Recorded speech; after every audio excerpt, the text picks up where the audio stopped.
you know, Dad separated from Mum when I was like 3 or 4, maybe 5. So, I didn't know that. So he went off in another direction. I didn't see him much at all.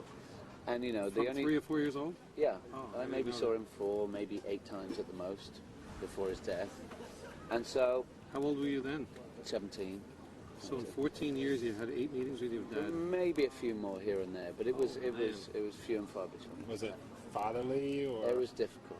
Yeah. It was very difficult, and also seeing as he'd started a new life with Yoko and having another baby, Sean, the whole attention was directed over there. So, I mean, wow.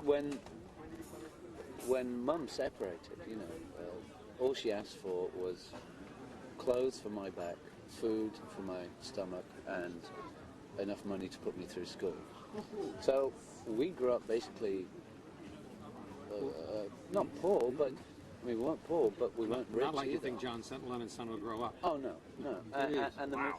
And it was very difficult for her and for me because the majority of people still today in the world believe that, you know, I've had millions since I was 3 years old. If you would have asked me, I would have said that. Yeah, and I've always worked for my own money. I've waited, I've done this, I've done that, and finally I took off with music.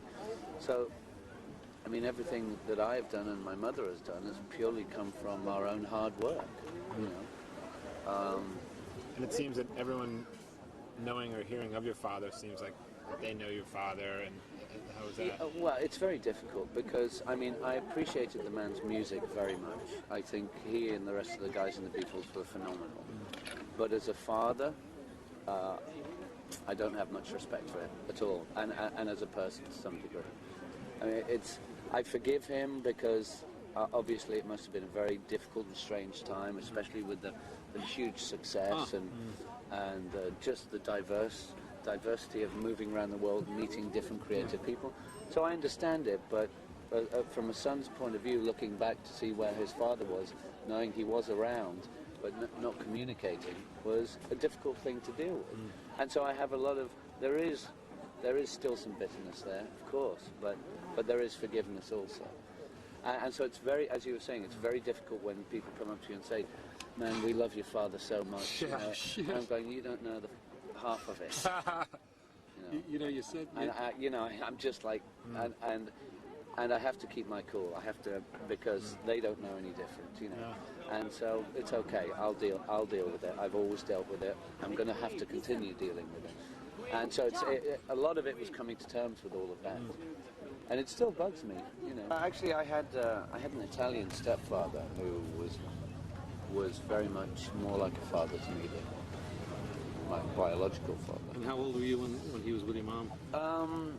From roughly the age of somewhere in 5, 6, 7 till for about 5 years or more. I was in a private school,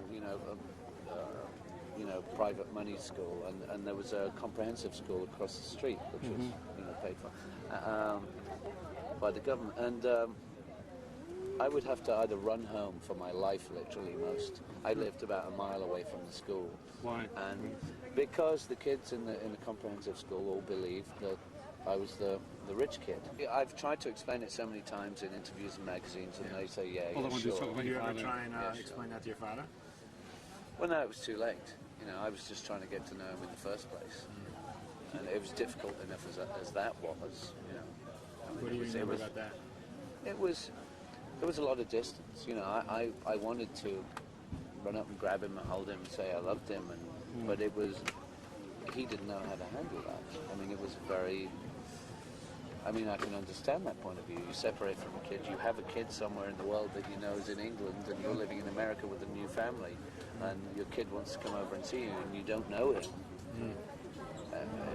It's got to be strange, it's got to be weird but for him. In a sense, you didn't know him, and you really wanted to embrace him. I wonder if there was any but I was time also you scared at the same time, because there had been certain situations where he was quite verbally aggressive.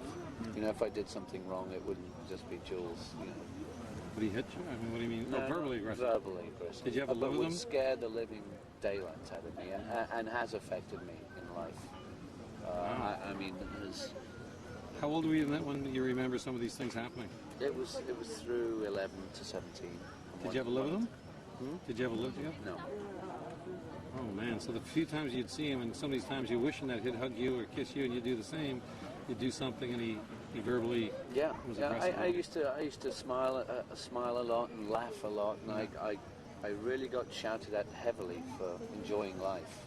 And for many years, I've only just broken through it in the past couple of years. I wouldn't laugh, I wouldn't smile, I would always, just because subconsciously it was in there that if I tried to enjoy life and have a good time, that I'd be told off. Why do you think it was? Yeah. Why do you think Dad was like that to you? I don't know. Maybe it was.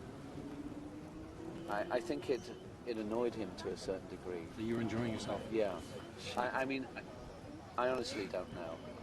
But it was very strange. I feel that one of,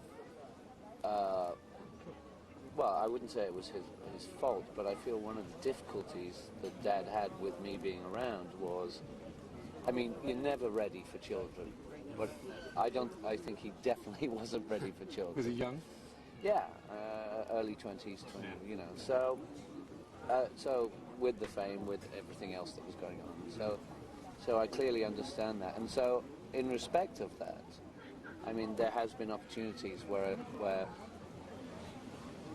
I could have had children, but in my own heart and mind and soul, I feel that there will be a right time, and that I have too much work to do at present for the next couple of years. After I've achieved the goals that I've set forth in my own mind, then I can seriously consider a family and taking care of that family and looking after them as best as I can. As I've in the past gone on without him in my life, I continue to do so. But obviously there are times when I think about him a lot. And maybe I do talk to him while I'm lying in bed looking at the ceiling. Maybe he does hear me. So, I missed him then, I miss him now, but it's part of life. I have to accept that, and I have to live my own life, and that's the most important thing for me to do at this time. Not being too funny about it, I felt a lot of warmth and compassion from you and what you've said to me, and why don't you be the dad? If I could get a little hug. Absolutely. It's very strange and very bizarre, and publicly maybe, but who gives a damn? But here we are. Fuck it. That's cool. Very cool. God, what a man. We need to stay in touch.